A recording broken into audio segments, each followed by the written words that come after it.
Good evening and welcome to Slam the Gavel, the show that tells it all regarding family court, other court issues, as well as CPS. I have a return guest. Her name is Shurouk Mansour, and she was last on the show October 3rd, 2022, season 3, episode 118. We had talked about mind adjustment. Life coach discusses the importance of mental health taught at school at an early age and learn the red flags early. But today we're going to talk about the subconscious, the unconscious, and the conscious, and how to implement this in your life. And I welcome you back to Slam the Gavel. Welcome back, Shurouk. How are you? Thank you so much, Marianne. I'm doing great. How are you? Okay. So, Wonderful. yeah, Wonderful. so Thank you we for the meet again. And yeah, we were talking yeah. about earlier about all these things and in the relation to trauma. Yes, yes. And I think it's very, very important because it goes hand in hand with our subject that we discussed last time. And so I know these topics are things that we come across, but they're not discussed in depth into where we can implement it into our life. And for me, as a life coach, I'm very big on understanding concepts, how you can understand the way your brain works and how to implement different things into your life on a daily basis. So opening up our discussion with the unconscious and the subconscious and the conscious, I can give you all a visualization. Since we're basically doing a podcast, I want you all to visualize a mountain, basically, the tip of the mountain, and just draw it out in your mind. And now at the top of that mountain, we are going to talk about the conscious, okay? That peak of the mountain. The only thing that you can see when you're in the ocean and you look at a mountain is that peak of that mountain. The conscious is basically what me and you are doing right now. We're discussing, we're getting to know each other, talking about topics. We're not delving really deep into our emotions or the connections that we have with one another, right? Mhm. So, right below that surface of the conscious, there's that middle part that we don't see, which is underneath the ocean. So that part right there would be considered the subconscious. Okay. Mhm. So when you think about the subconscious, a lot of people say, oh, well, it's kind of hidden. You don't know how to get to it. You don't really understand it. But in reality, we're going to bring it to life right now. And you're going to notice that it's such a simple topic that and simple aspect to get to if you just kind of dig deeper into your thought process. So with the subconscious, this is where we make our connections. For example, if I were to show you my phone, okay, does that have any connection to you, Marianne, at all? No, just the fact that it's a phone, right? Yeah. But if I showed you my phone and then I took a hammer and I slammed it right on my desk, you know what I mean? What's your reaction at that moment? What reaction do you have? Like, why would you do that? You Yeah, like this is an expensive yeah, $800 phone. exactly. Now, whenever I show you the phone, what's the first thing that's going to come to your mind when I'm around? Boy, you whacked that phone the last time. I wonder what you're gonna do next time. Exactly. So right there, you already formed the connection. You see how fast you form that connection? The phone to a hammer or like slamming something down. This is how fast we form our connections. They're faster than we can even understand or realize, but that's how quickly that we can make them. And below the subconscious, we have our unconscious. So that's like deep, deep in the ocean where we can't really see it at all. And it's similar to when we talk about, the unconscious, how can we reach it? It's a little bit challenging to do that. But the different types of connections we make in the subconscious, that's what forms the memories and all the contents in the unconscious. Okay. So that's how we basically build our framework to our life.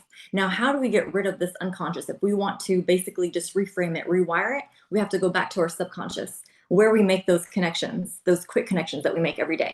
Right. Mhm. So now that you have that visualization, I want us to like basically stay in that subconscious zone, okay? Because you brought up trauma, and I want to include this in what we're discussing as well. So now I showed you that phone, I brought that hammer, I slammed it down. Now you have this connection of this phone, Shurouk and this hammer. Oh my goodness, I don't want to see that phone anymore, right? Right. So already I formed, let's say this is like a little bit of a traumatic experience for you. Okay. So right here we formed, this is where trauma starts to form. So Mhm. what happens is our nervous system is where our trauma basically gets stored. Okay. So your nervous system is there to protect you, right? So it felt like this phone right here is going to bring you trauma, and it's going to, scare you and bring down your immune system and whatnot. So it has to protect you.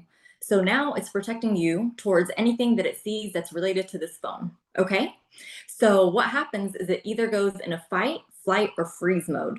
So it either sees something that's related to this phone and it fights it, it wants to fight it, or it runs away from it, or it just like freezes because it doesn't know what to do, right? Mhm. So what happens is that your nervous system starts to protect you from any type of stressor. So you become scared to be vulnerable. You become scared to even solve problems or solve situations. So you basically just keep armoring yourself up for every situation that comes your way.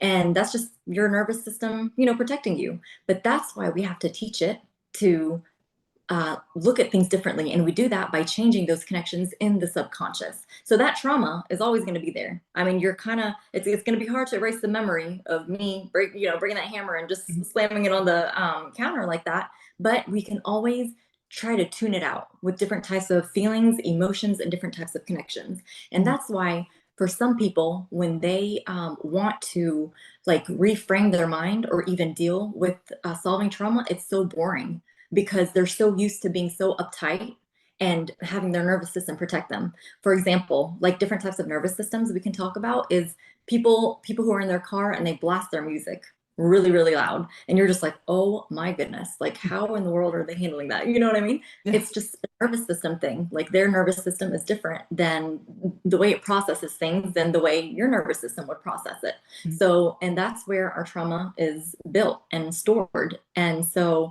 it's really interesting to understand these concepts and see how we can change these connections by doing simple type of practices, Mhm. and so I can definitely discuss those with you as well. Oh, Give you yeah, some tips on. most definitely, Yeah, but yeah, people have so much trauma stored up either from their childhood or, something they went through even in adulthood or, yeah, painful experiences, and, people are looking to, like, run away from it. you're How do you right. stop remembering things?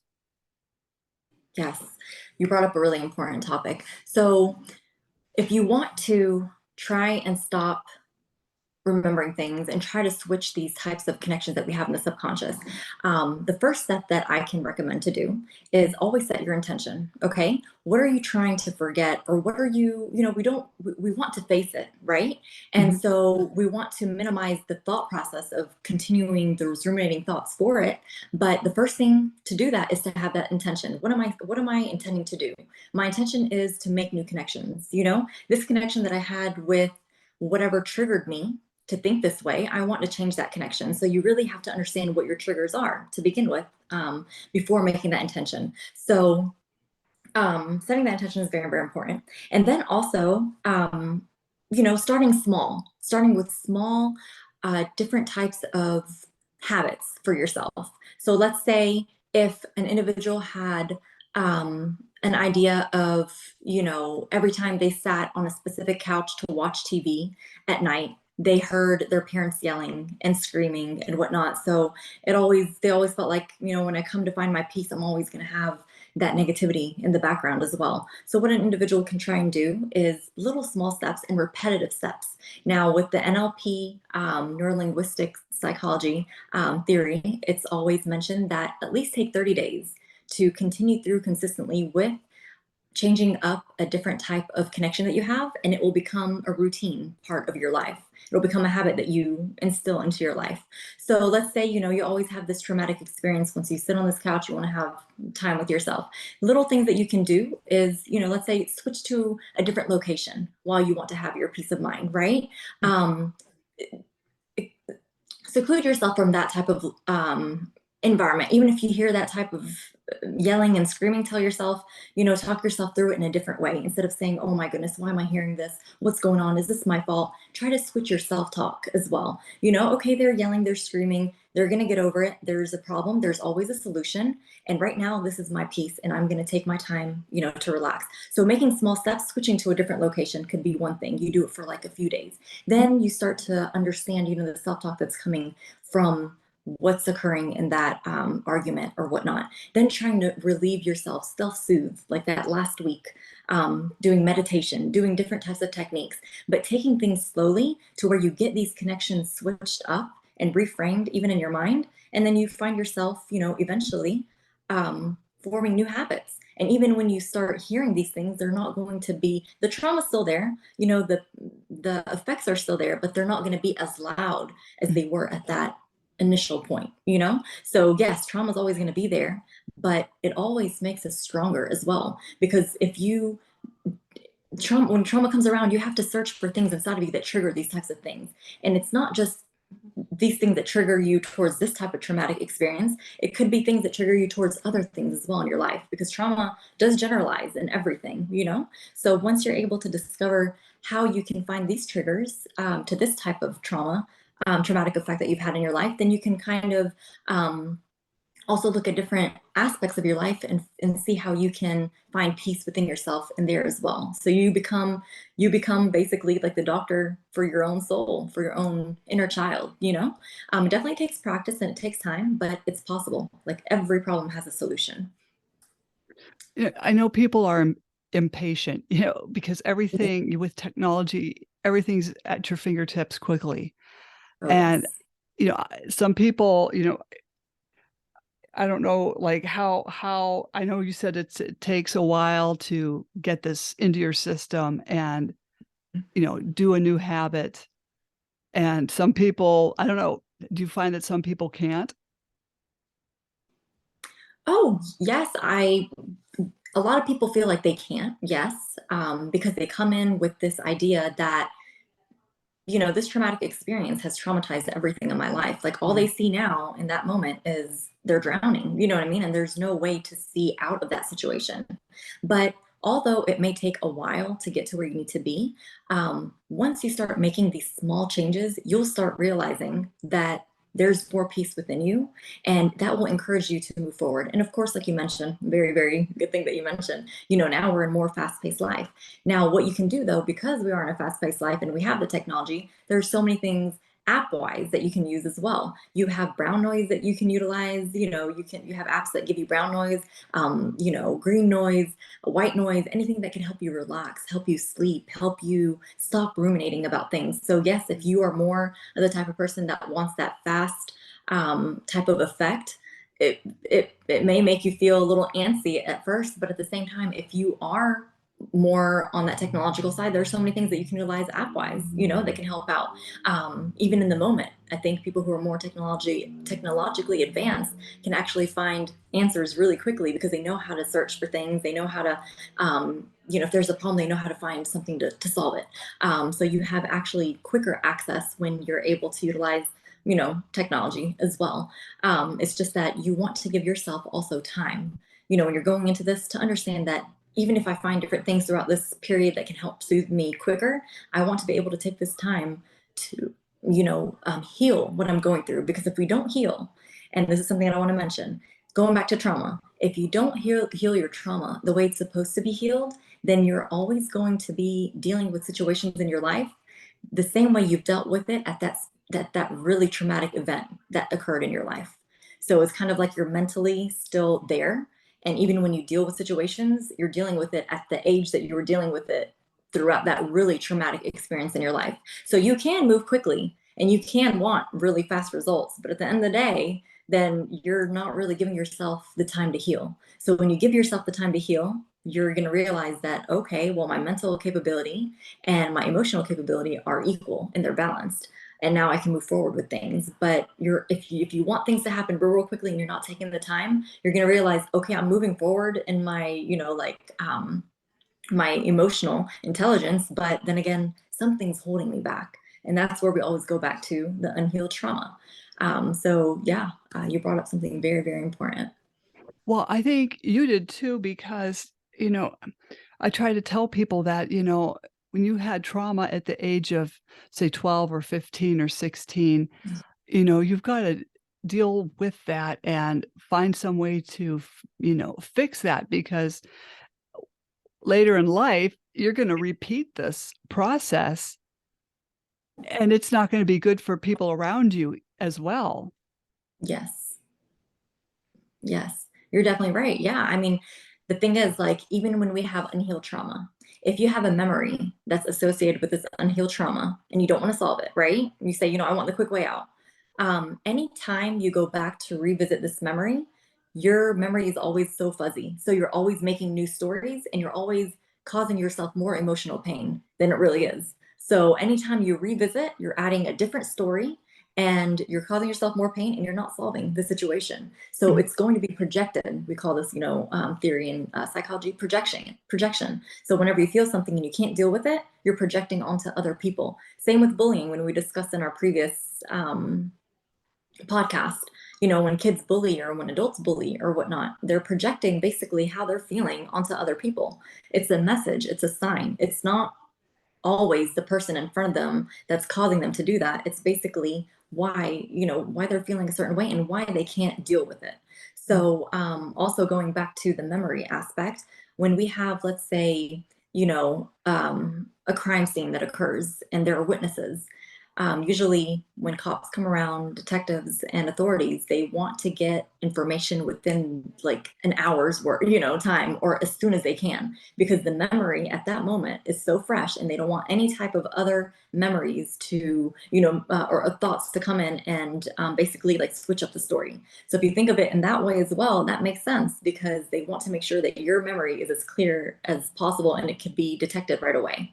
So that's the same with us, and we don't speak about what we're thinking, or what our trauma is. We're always going to go back and change the story up to either make it worse, because let's say some people hold revenge towards other people. So to make the story worse, they end up hurting themselves.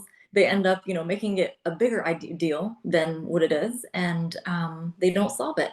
So yeah, it's very important to try to find these connections and try to find these triggers so you can work through these situations and these issues as well. It's very, very important. I think so too, and it seems like, maybe it's more so younger people, like in their 20s, they don't want to they feel they can handle things on their own, Hmm. and, maybe you can reach them, maybe you can't. I mean, some people are open to this, but it seems like you can lead a horse to water, but you can't make them drink. You're right. You're right. You're definitely right. And so the thing is, our subconscious, and going back to our subconscious is formed from the moment that we're in our mother's womb all the way up until we're around 7 years old. Okay, so that gives us our idea of who we are, what our skills are, what our level of success could be, and it either helps us and builds us, or it can make it really difficult to move forward in our life. And now individuals sometimes move through this phase and they're okay with it throughout their 20s and their 30s, and there comes a time where they're just like, okay, like nothing is working out, or I'm repetitively doing this thing and it's not, going the way as I planned. So, like, what's going on? Once you feel like and this is a message to everyone, because you're right, you can't make anyone change. Okay. You can Mm, always speak to an individual, let them know that there are things that are going on, that maybe if you get this checked out or talk about it, it'll help you move forward in your life with a little bit more peace of mind. But you can never really, convince, or like, force someone to do something, because even if you force them, they'll try to change, but if it's not within them, they're going to go right back to their habits, right? mhm, So one message I can send out to anyone who's listening, within this age range or older or younger, once you feel like you're repetitively doing something and it's not working out, you're getting into relationships with different people, um, different faces, but same type of emotions that are coming out of them, or they're bringing out these same type of things. There's something that needs to get changed within you, within the way that you're thinking, because you have a specific type of way that you were solving problems, let's say, at one point in your life, that you felt this is the way it's supposed to be solved, and you've continued doing it, but now there's a different view of life for you. You have different values, you know what I mean? You have different way of solving things. And sometimes trauma can do that. It can make mhm, you feel like, I solved this problem, I don't want to deal with it anymore. That's it. You know what I mean? And then you continuously solve problems that way. mhm, But that's not the way to solve problems anymore. Now you're on a different journey in your life. You're in a different phase in your life. And those concepts that you used to know a long time ago are no longer good for you now. mhm, So that's where, you know what I mean? You have like that conflict between where I was, what I knew, and what I am, and what I know now. And how do I merge these two together? So anyone, yeah, who's dealing with these types of things in their life where they just feel like, nothing's working out. Why do I feel depressed?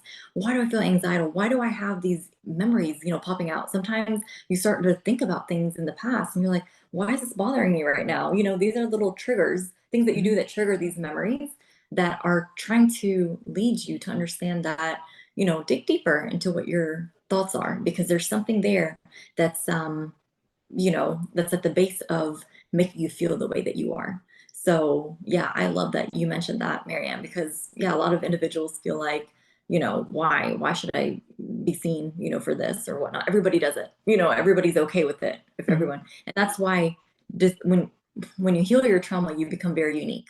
You know what I mean? You start to discover things about yourself you never knew. And you start to understand that just because the crowd does it doesn't mean that I have to do it.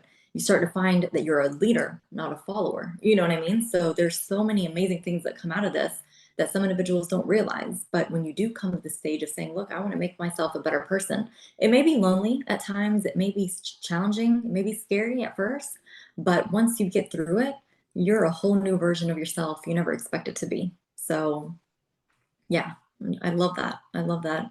Yeah, and people have to have an open mind even, with experiencing trauma. I mean, they need to also, talk to a counselor, therapist, what and they'll probably know these techniques as well. Some do, maybe some don't.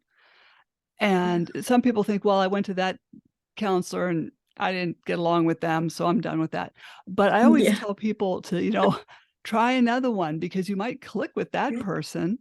Yes, yes, yes. Yes, Marianne, that's an amazing perspective you have there. I believe in that as well. I believe a lot of individuals, just the thought of counseling sometimes, you're becoming vulnerable. You're going to Mhm, open yourself up. You're bringing emotions that you never thought about. Why should I bring them up? I mean, they're mhm, hidden. That's good. You know what I mean? They're in the closet. I don't need to talk about them. They're there. But what happens is they come out when you get into relationships. Because mhm, when you're in a relationship, that other individual is tapping into your vulnerabilities, tapping into the root of who you are. And if you haven't discovered that yourself, then they're gonna discover it for you, and it's gonna be really challenging for you to deal with these emotions. Plus, being in a relationship, so yes, you're always going to come across counselors that may not be the best fit for you, because every counselor also comes with their background, and mhm, every counselor does have the counseling theory and framework set down for them. But at the same time, they're coming into counseling to also persuade you in a certain way as well. So personality styles have to match as well. Their understanding level of your understanding level has to match as well. Even if you go through 50, 100, 150 different types of counselors that you call, it's perfectly okay. I mean, you think about it when you come to find your spouse, you go through so many individuals to find that person that matches your soul, right? mhm, Same goes with counseling. That's how I see it as well. mhm, Counseling does not, it's not like you just choose anyone. You choose someone who's going to touch your soul. Like, that's not easy. You can't just find anyone to do that. You know what I mean? You also have to understand, if you have a lot of cultural background to you, then you have to find someone who's open to cultural backgrounds. You know, if you are an individual that's, you're dealing with not just trauma, but you're dealing, let's say, with different types of mental disorders that you may have or you may be prone to, you look at an individual that actually specializes in that. So it's good to look at the specializations, look at the biography of the counselor or the life coach, set up an introductory session with them. A lot of counselors have that 15-minute introductory session to get to know them, mhm, see how you feel. And if you don't like that connection, that's fine. They're individuals just like you. They're not perfect. And everybody, we're humans. So find someone that matches who you feel comfortable with. mhm, And I wanted to mention something very important that you brought up as well. So if you don't dig deep into who you are, right? A lot of people are like, I don't want to get counseled. I don't want to discover I'm good the way I am. I have trauma. I don't want to deal with it. I have problems. I'm good.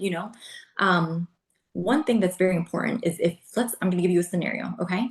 Let's say you just got into a really bad argument with someone, and you got really bad news as well. You're just having a terrible day and you're crying. You just don't know how to deal with yourself, and you put yourself together because you have a meeting, and you just walk out of your office, right?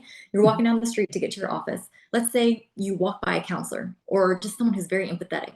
A good connection between you and that person could be, if that counselor looked at you and said, "My goodness, you look like you've had a really rough day. Are you okay? Do you want to talk about something?" You know what I mean? Like if you just had like that amazing experience, that once in a lifetime experience that someone comes to you, or if someone says, "Hey, are you okay? Do you want to talk?" These are beautiful experiences where people can realize that you're going through something, but they're not going to use your challenges against you. Okay. But then if you don't discover who you are, if you're not going to go get counseled, if you're not going to solve your problems, then you're going to be a huge victim for any narcissist out there or any toxic person. And I'm going to tell you why. Because they are so good at figuring people out and then using those people's challenges against them. So Mhm. let's say you come across a toxic individual or a narcissist, they come by the street after you've been through that experience and they tell you, "Oh, it looks like you're having a bad day. It looks like you're going through a lot. Well, what's going on? Do you want to talk about it?" You talk about it to them. Let's say, "Oh my God, this person opened up to me. I want to open up to them." Then they start to slowly take this information and they see that, you don't know yourself. You don't know your skills. You don't know your self-worth. You don't know a lot of things about you. You don't have self-esteem for yourself towards yourself. So then you're going to be like, "Oh my God, this is such an amazing, like this, they discover things about me that I don't even know." Well, at the same time, that could also be their power against you. You know what I Mhm. mean? This is where we say, if you have had trauma and you think that you can put it away and you can just like hide it and nothing's going to happen, there are some individuals out there that can see right through you. You know what I mean? And Mhm. you have to be aware of who sees through you for the good and who sees through you for the bad. And if you're not going to get help, then you can stay down that road and you can hide things and you can put them away. At the end of the day, they're going to come out in some things that you don't even expect. You know what I mean? So yeah, very, very important topic that you brought up. And it leads into so many different aspects of our lives as well. Oh, and I'm so glad you brought up the personality disorders that can pick up on what you haven't dealt with in life, and then they can use it against you in the relationship. Yeah. And that's why I think it's so important that people deal with their past traumas and move forward. And that way they're freer. They can enjoy their lives better, in my opinion. Yeah. Yeah, you're right. Because the main oppression that a person can have is the mind. Your mind is the biggest source of oppression for you. I mean, it can tangle you up. It can make you feel like, you're drowning. You feel like there's nothing around you. There's no one there. You can basically trick your mind. Our mind can be tricked at any point in time. And that's how powerful our mind is. Like if we fooled ourselves to say, we won the lottery and you feel these emotions and you make these emotions so realistic, your brain will not notice that this is reality or this is fake. You know what I mean? It'll just Mhm, but it'll release all the chemicals that you need to give you that type of emotion. So that's how powerful our brain is. And we have so much power, but we just don't realize it. We're not taught it. And that's another beautiful thing about going to therapy or even going to a life coach. You learn skills, you learn things that you can place in your toolbox and you can take them out whenever you need. They're resources. I mhm, mean, when you have a test, what do? Don't you try to prepare for the test mhm, because you want to get a good grade? So this is your life. Don't you want to be able to navigate through in a good way and be able to utilize resources as needed? I mean, it's the same thing. You know what I mean? There's not really much of a difference. It's just that choice, making that choice and feeling like, I do want to make this step in my life. I do want to take this into consideration. So yes, and once you solve these types of things, it helps you move forward. You feel like you have more freedom. You have more peace of mind. Um, you don't feel like anything's boggling you down, like you said. Of course, you're going to have things that come your way, but you're going to be able to deal with them. You're not mhm, going to allow them to take too much of your time, as you would if you had trauma. Because when you have a traumatic experience you haven't dealt with, every problem that you go through, you kind of repeat that same process that you went through at that time to deal with it. When in reality, it could just be like much quicker because you can understand your emotions, deal with them, label them, and mhm, then, go through, make different connections. And then once you have that set, anything that comes your way, you'll be able to deal with at a mhm. much easier, and more positive approach as well. So, Oh, yeah, that was excellent because this trauma and or shame, it can just weight a person down, and then they get used to feeling like that, and then Mhm. they feel like, "Well, I don't need a counselor because, there's nothing wrong with me." But they don't understand that they're used to feeling like this, that this needs to be corrected.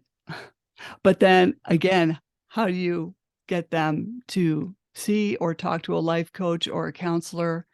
It it's like they have to find it on their own, but when they do, it's too late. Mm. Yeah, so the first thing, for us together as a whole, I feel that's very important, is to lessen the stigma around even going to see life coaching, going to see counselors, because now it's become a little bit easier. But at the same time, there's still stigma around individuals. Let's say if they're diagnosed with anything, or what the diagnosis can entail or whatnot. Honestly, if an individual is diagnosed with something, I think it's much better for them to know, because in the future, if they have kids, they'll be able to understand, okay, so my child may be prone to this. And if their child acts out, or the child, deals with situations, then they're able to be like, okay, well, I know what the issue is. I know what it could possibly be. And this is how I've dealt with it. So let me see how I can help my child deal with it. Now, I've had a lot of families that have come into counseling and have not wanted to see a counselor earlier in their life because of that shame. Because in their culture, it's looked down upon to feel Mhm, like you need help from an individual, because you may appear to have some type of problem. If you're going to even just like get evaluated or talk about your stress to an individual, that means that you have issues. You know what I mean? Then something's wrong with you. So they like literally held back on going to see a counselor for so long, didn't realize that they had addiction running in their family. Once they got tested and everything, they've had addiction running in the family. They've had depression. They've had bipolar, yeah, and then they don't understand why their child is in school and getting suspended all the time, and then they're blaming their child. Why are mhm, you acting out? What's wrong with you? And then they also have that reputation and pride as a that comes into play as well. So the child does, first of all, needs help and needs to be regulated emotionally. You know what I mean? Needs to be loved, and it needs to be protected and felt, and given the proper communication. But instead, they're getting shamed and they're getting put down for emotions they don't know how to deal with. So I, mhm, I really want people to understand, if you're really planning on moving forward in your life, even in a relationship, if you don't understand what you have dealt with in the past, and you don't know how to deal with your problems, don't expect that individual to come in your life and do it for you. mhm, Because if you're going to expect someone to come in your life and for you to be dependent on them, then expect to be dependent on them for everything, for your happiness, for your peace of mind, and for your sanity. And if mhm, that person goes away from your life, then what's left for you? You mm, know what I mean? Then you're just going to keep going from relationship to relationship to relationship, until eventually you find out that I need to go see someone. I need to speak to an individual. So yeah, a lot of people may not feel like it's important to go in. But I just want people to understand that if these things don't get resolved now, you're going to be fine now. You're doing great. If nothing's happening, you're doing absolutely wonderful. But mm, there are things that are going to occur in your life, whether it's in your job where you're going to have to perform, make decisions, and something's going to trigger you, that brings something from the past that you don't know how to deal with. It may take you away from moving forward in your job, getting a promotion. You know what I mean? Because they may see that you're not emotionally capable, even though you have all the skills. But if they don't see that emotional capability, they may hold you back. You know what I mean? Relationships, you're gonna choose people who feel the same vibe that you're giving off. You know what I mean? These are the people that you're going to attract, the people who feel your pain. And then when people feel those types of things, they're not going to be the ones that you really want to move forward in your life, because they're also on that same level. They don't want to deal with their trauma, or they are too afraid to, or they're stuck in this place right here and they're comfortable. mm, So you're always going to be with people who are on that same vibration frequency. And you may be okay, but your level of happiness, you still don't know it. You have no idea what the level of happiness is. mhm, So, and you're not going to know until you see things from a different perspective. You know what I mean? See mhm, things from a different light. And there's nothing wrong with that. Even if you go and you don't like that perspective that you got, that's fine, but at least you took that step and now you have a different viewpoint of life. You know, it opens you up to a different way of solving things, a different approach. Even if you don't utilize it, maybe you can help someone else utilize it, and that may deal with you, that may have to deal with your emotions, and then you tell them, this is how, you know, let's say, I'm sorry, this comes out of me, I don't know how to deal with it, but this is how I was taught to deal with it, so Mhm. maybe we can work on it together or whatnot. So like there's always something good that's going to come out of counseling in some sort of way, Yeah, for and sure. people need to know it's gonna be a lot of work. They're gonna walk out of a counseling session drained, and Yes. that's when they need to just rest and, recoup, and they'll have a better day the next day. Because I know I've been there, it is emotionally draining when you go through Yeah. this, but why be held back and live a miserable life and a life unlived when you could have and discover happiness again? Yeah, you're definitely right. Now, what you mentioned, you know, you're going to be mentally drained, emotionally drained as Mhm, well.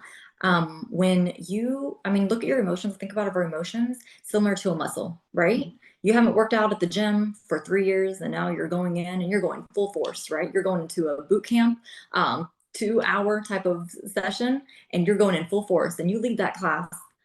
How are you going to feel? Like, what's the emotions that are going to come out of you? mhm, If you have built up stress, you're going to cry. One, if you have not moved around, you don't really do much exercise, you're going to be so sore. You know what I mean? The next day, you mhm, probably won't even be able to walk. So basically, our emotions are just like a muscle. mhm, You basically have to train it. You know what I mean?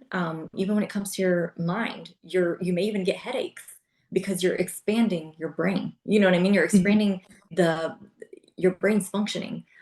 You're even thinking in a different light. So it's going to force you to think differently. And when you think differently, even your emotions you're sending signals to your emotions as well. So that's why your body also feels drained, because it's sending different types of signals, different types of emotions, different types of chemicals are getting released than what you're normally used to. So it's going to drain you, yeah, for sure. But at the end of the day, you're now, you know, and you're strengthening that muscle, strengthening mhm, the muscle of emotion. And so you're going to gain so much clarity afterwards. It's just going to take a little bit of work. And if you really want to make a change and you want to heal that inner child and you want a better life for you, your loved ones, and if you want to form a family in the future, you know, you want to form a good base. mhm, So we don't go back to what we talked about in our podcast, where we do have to have divorces, where we do have to have these relationships where kids are bombarded with these emotions and they have to go to counseling as kids and they have to, you know what I mean? It's all a circle. This is where it starts. mhm, If we solve this stuff from now, get into healthy relationships, then we don't have to deal with these types of divorce rates and whatnot. But it all starts from the source. That's where it all comes into. And a lot of times, you know, when people don't solve their trauma, when they don't solve different types of problems in their life, they go for the wrong relationships as well. They end up going into relationships with people they find attractive. They find that, okay, first of all, they get attracted to people that have things they don't have. That's not what love is. Love is when you know what you want and you're working towards these specific values and you find someone um, who basically can connect with these values and help you grow, not someone who has something you don't, because then you're not going to feel with them. And even when they give you something beautiful, you're not going to know how to accept it, you're not going to know how to appreciate it, you know. mhm, And of course everyone has different meaning to love, but when it comes to, I guess, like that communication, what you're looking for, that's very important, to be on the same track, not to want someone because they have something you don't.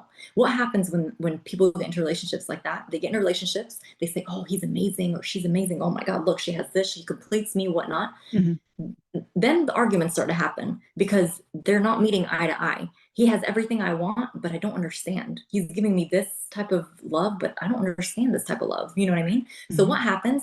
She starts arguing with him about things that she does not know or she does not have in herself. She might pick like fights, small fights about things like, why don't you move this or why don't you do that? But she doesn't do it within her. Like it's reflecting something that she's missing in herself, which is the basic reason of why she got into the relationship. You don't have what he has. You know what I mean? yeah, Then let's say they divorce. What happens after they divorce? They miss the person, but they didn't appreciate them while they were there, only to know that they didn't even they were in there because they were missing something in the first place.